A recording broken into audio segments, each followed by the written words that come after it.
Hola, soy Cintia y hoy vengo a enseñaros cómo contestar a la pregunta número 7 de la EBAU de Madrid de Lengua Castellana y Literatura. La pregunta número 7 de la EBAU de Lengua de Madrid, no sé cómo funciona en otras comunidades autónomas, dice así: comente los aspectos más relevantes de la obra española que haya leído escrita entre... y te dice un periodo, en relación a su contexto histórico y literario. Lo que os voy a decir en este vídeo es un esquema para poder contestar siempre a esta pregunta y ese mismo esquema aplicado a Bodas de Sangre de Federico García Lorca. Si ya habéis visto más vídeos míos sobre cómo contestar a esta pregunta aplicado a distintas lecturas, podéis saltaros esta parte porque os voy a dar mi argumento de autoridad de por qué fiaros de mí.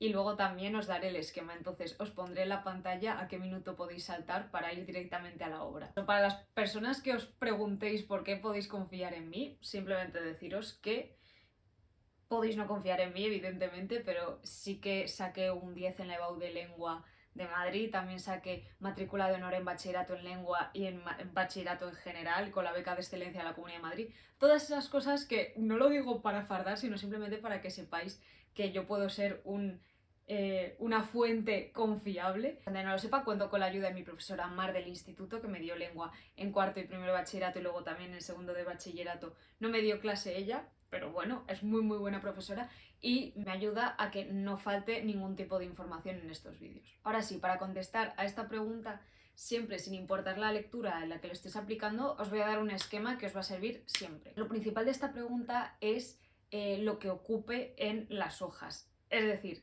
para el EBAU, por lo menos en Madrid, te dan 2 folios por las 2 caras. Entonces, esta pregunta no debes ceder el medio folio o 3/4 para que dé espacio al resto de preguntas del examen, que al fin y al cabo cuentan más que esta pregunta. También deciros que este esquema es muy útil no solo para la pregunta del EBAU o para exámenes, sino también para trabajos que manden en clase, ya que toca muy bien todos los palos importantes y todos los puntos importantes para hacer un trabajo o una ficha de lectura muy completa. Como yo dividía esta pregunta, era en 3 párrafos. El primer párrafo de datos bibliográficos e información del autor, el segundo de contextualización histórica y literaria de la obra y el tercero explicando la obra en concreto. En el primer párrafo, en los datos bibliográficos, no puede faltar el título de la obra, nombre del autor, el año de publicación, el género literario al que pertenece y la relación con el autor. Es decir, si es una obra que forma parte de una trilogía o serie o si es suelta,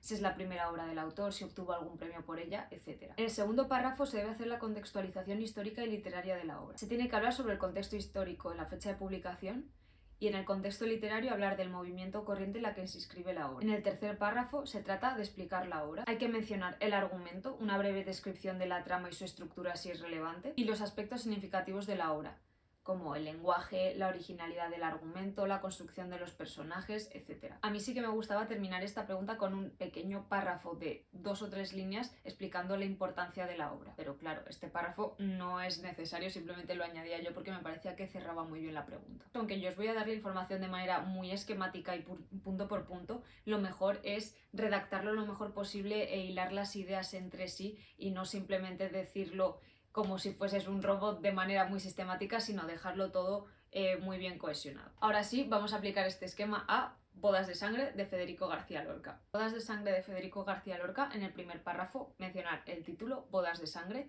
autor Federico García Lorca, año de publicación, estrenada en 1933, género dramático y subgénero tragedia. Sobre la relación con el autor, simplemente mencionar que esta es una obra suelta y no forma parte de ninguna saga. En el segundo párrafo, en el contexto histórico y la fecha de publicación, mencionar que había 2 grandes tendencias luchando por consolidarse en el teatro anterior a 1939. La primera, el teatro comercial, la segunda, el teatro innovador. El teatro comercial, que respondía a los gustos y expectativas burguesas y a las formas tradicionales. El teatro innovador estaba al margen de las salas comerciales y de los intereses económicos y buscaba renovar en fórmulas tanto técnicas como temáticas. Antes del cine, el teatro seguía siendo el gran entretenimiento de masas, tanto que en la época de 1919 a 1920, en esa temporada, solo en Madrid ya hubo 1400 estrenos nuevos de obras teatrales. En esta época también coexistieron 2 generaciones de dramaturgos, los del realismo y los de la generación del 27. Cuanto al contexto literario, el teatro, como se ha mencionado anteriormente, se dividía en teatro comercial y teatro innovador. El teatro comercial, a su vez, se dividía en teatro poético, teatro cómico y comedia burguesa. El teatro poético era de corte modernista y con un pensamiento conservador. El teatro cómico era costumbrista y basado en los siguientes géneros: el sainete, que eran piezas breves con personajes estereotipados; la tragicomedia grotesca, que hacía una denuncia de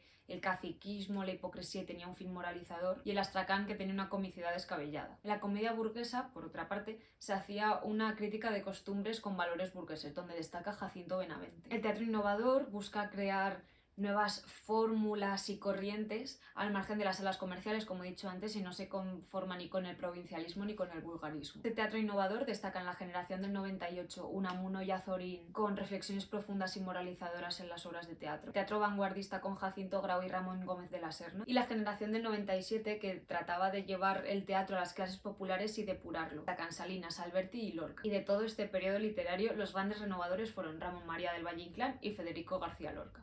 Sí, vamos a hablar de Bodas de Sangre en el tercer párrafo. Sobre el argumento, cabe mencionar la estructura porque se divide en 3 actos. En el primer acto se presenta uno de los personajes principales, el novio, se llama así, no tiene nombre, que quiere pedir la mano de la novia, que también se llama así, no tiene nombre. La madre del novio acepta que su hijo quiera pedir la mano en matrimonio de otra mujer, y cuando éste se va para pedírsela al padre, la madre mantiene una conversación con la vecina. En esta conversación, la madre se entera de que la novia había estado involucrada en un romance con Leonardo Félix, hijo de la familia Félix, que habían matado al hermano y al padre del novio, es decir, a su propio hijo y a su propio marido. Sin embargo, no le da mucha importancia porque fue un crimen cometido muchos años atrás. En este acto también Leonardo, que ya está casado con otra mujer, se entera de que la novia se va a casar. En el segundo acto, la madre y el novio viajan a casa de la novia a pedirle la mano y aceptan tanto la novia como el padre de la novia. No obstante, la novia no parece muy ilusionada por esta unión. Leonardo visita a la novia de madrugada, pero no hablan. El día de la boda, el primer invitado en llegar es Leonardo, que mantiene una conversación con la novia sobre qué significó él para ella cuando estaban juntos. La criada interrumpe esta conversación y la novia le pide a Leonardo que se marche, y este pues se va. En el tercer acto, tras la boda, durante el banquete, la novia le dice al novio que va a descansar un poco, pero aprovecha este momento para huir con Leonardo. Cuando el novio se da cuenta de la traición, va a buscarlos a caballo. La luna, personificada, un personaje que se llama la luna, ayuda al novio a encontrarlos. El novio encuentra a ambos y fuera de escena se matan, tanto él como Leonardo, en un duelo a cuchilladas. Aparece una mendiga que simboliza la muerte y cuenta que ha encontrado a 2 hombres muertos. La novia va a casa de la suegra, es decir, de la madre del novio, a que la maten.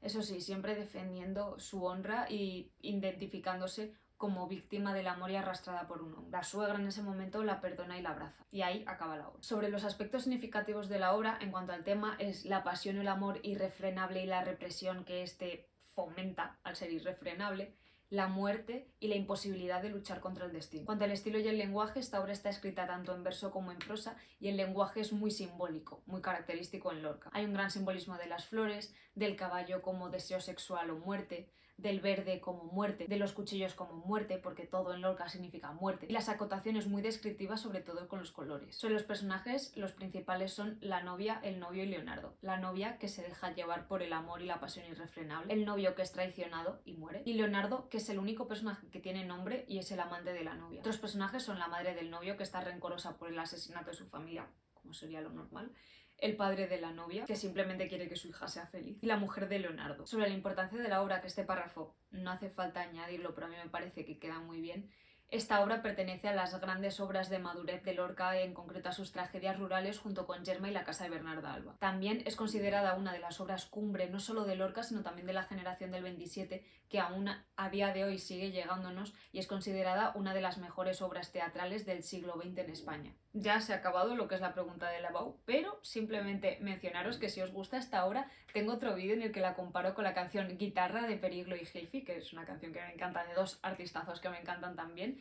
Y bueno, si os interesa ese tipo de vídeos de lecturas comparadas con música y con otras cosas, podéis seguirme, así os lo dejo, y os dejaré el link a ese vídeo por aquí, por donde se pueda dejar. Ya está aquí el vídeo de hoy, espero haberos ayudado a contestar mejor a esta pregunta. Si queréis ver otros vídeos de este tipo, tengo ya subidos el de la familia de Pascual Duarte, Nada, de Carmen Laforet, Historia en una escalera, y posteriormente sigan subiendo pues El árbol de la ciencia, Luces de Bohemia y Bodas de sangre de Lorca. Os dejaré en la descripción los siguientes vídeos que voy a subir en este formato, para si os tenéis alguna duda sobre alguno de esos libros, para que sepáis cuáles voy a estar tratando. Y si tenéis alguna sugerencia de alguna obra que tengáis vosotros en el instituto que no esté mencionada o que no haya hecho un vídeo, podéis decírmela y valoraré si puedo hacer un vídeo sobre ella o no. Y si os gusta el contenido sobre literatura, asociar ideas que no tienen nada que ver entre sí, de vez en cuando pintar cosas, charleta, hablar de fantasmas y esas cosas que suelo hacer, podéis suscribiros, darle a la campanita, esas cosas que se dicen, más recomendaciones de libros y de mi día a día en mi Instagram, cintiaducos_, y espero veros en el siguiente vídeo. Así que eso, un besito. Chao.